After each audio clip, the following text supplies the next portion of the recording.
या बातमीचे प्रायोजक PG public school Nandurbar.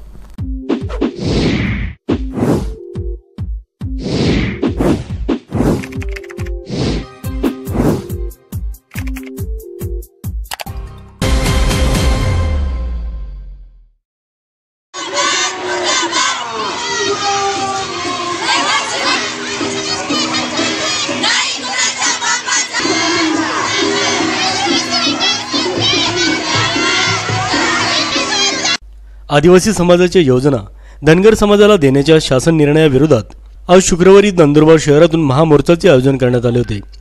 सरकारच्या निर्णयाविरुद्ध जिल्ह्यातील आदिवासी समाज बांधव एकवटल्याचे दिसून आले।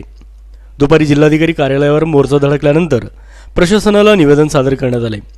महामोर्चात करण्यात आलेल्या घोषणेने शहरवासियांचे लक्ष वेधून घेतले होते। राज्य शासनाने नुकताच आदिवासी समाजाच्या योजना धनगरांना लागू करण्याचा निर्णय घेतल्यामुळे सर्वत्र आदिवासी समाजात संतापाची लाट उसळलेली असून नंदुरबार शहरातून आदिवासी बचाव महामोर्चा काढण्यात आला। सकाळी 11 वाजता राणा प्रताप पुतळ्यापासून मोर्चाला सुरुवात करण्यात आली। शहरातील प्रमुख मार्गावरून मोर्चा काढण्यात येऊन साक्री नाक्यामार्गे सरळ नवापूर चौफुलीवर येथून जिल्हाधिकारी कार्यालयावर दुपारी 2 वाजता महामोर्चा धडकला।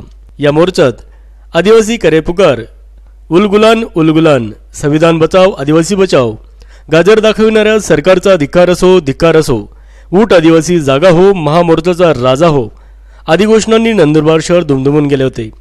दुपारी 2 वाजेच्या सुमारास महामोर्चा जिल्हाधिकारी कार्यालयावर धडकल्यानंतर येथे जाहीर सभा घेण्यात आली। यावेळी माजी मंत्री पद्माकर वडवी, आमदार ॲडव्होकेट केसी पाडवी, आदिवासी एकता परिषदेचे वारू सोनवणे, राजेंद्र कुमार गावित, डॉक्टर भरत वडवी, आमशा पाडवी, नामदेव पटले आदींनी मनोगत व्यक्त केली। त्यानंतर शिष्टमंडळाने जिल्हाधिकारी बालाजी मंजुळे यांना निवेदन सादर केले। माझ्या पदाचा राजीनामा देतो।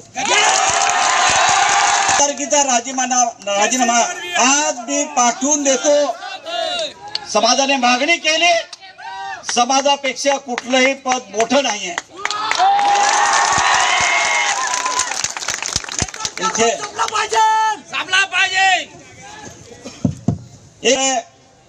वारुभाऊने आपल्याला सांगितलं ते धांगर नाहीये। 1971 मध्ये बल्लार शहा म्हणून जो याचा कारखाना आहे, त्या कारखान्यामध्ये एक माणूस ओरान जमातीचा नोकरीला आला आणि तो धनगड होता। ओरान मध्ये धनगड ही धनगड, धांगड नाहीये, धनगड। धनगड म्हणजे काय? तो ज्यांच्याकडे सालदार म्हणून कामाला येतो त्याला धन दिलं जात होतं, त्याला धनगड म्हणतात। आणि ती नोंद बिहार ओरिसा मध्ये आहे।